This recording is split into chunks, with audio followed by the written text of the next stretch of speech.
David Adams 8 was playing at a friend's house after school in May of 1968. He knew he had to be home by dinner. He called his mom and asked if he could stay a little bit longer, but she told him that he needed to be home for dinner by 5 p.m. as they agreed. When David hadn't arrived home by 5:15 p.m., his mother called over to his friend's house and confirmed that he had already left. Without hesitation, the search for David began. Despite her quick action, David was never seen again, and his case remains unsolved. We are in our 29th week, and we are in Washington. David was the oldest of 5 siblings. He was a 3rd grader at Clark Elementary School in 1968, and they said he was a good student. On May 3rd, 1968, after school, David left his Issaquah home on Southeast Tiger Mountain Road to go to a friend's house to play. He was told that he needed to be home by 5 p.m. for dinner, but at 5 p.m. he called his mom and asked if he could stay a little longer. She told him no and he needed to come home for dinner, and David listened and was seen going down a local trail that was used as a shortcut to his home,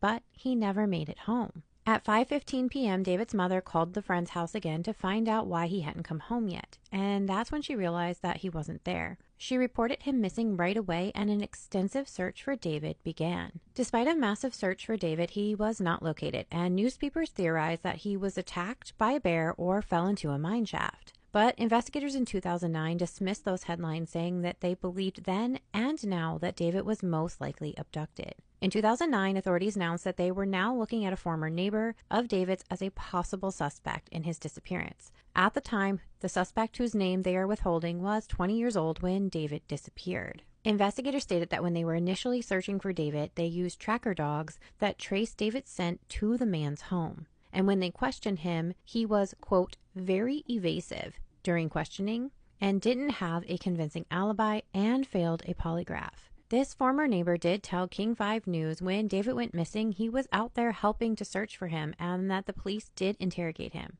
They made him feel nervous and stressed, and he believed the whole reason the police were still focusing on him is that after years, he's the only one that's still alive. In 2009, it was reported that this person of interest had moved to Lewis County, Washington, and maintains his innocence. In 2009, investigators filed for a search warrant on the man's cell phone records as part of the investigation so that they could follow every bit of evidence until it ran out or told them where to go next. At the time of David's disappearance, he was 8 years old, around 4 feet, weighing around 50 pounds, and was described as a Caucasian male with brown hair and blue eyes. He was last seen wearing a green and brown plaid shirt, jeans, and high-top shoes. Please keep sharing Adam's face in his case in hopes that his family can finally get some answers.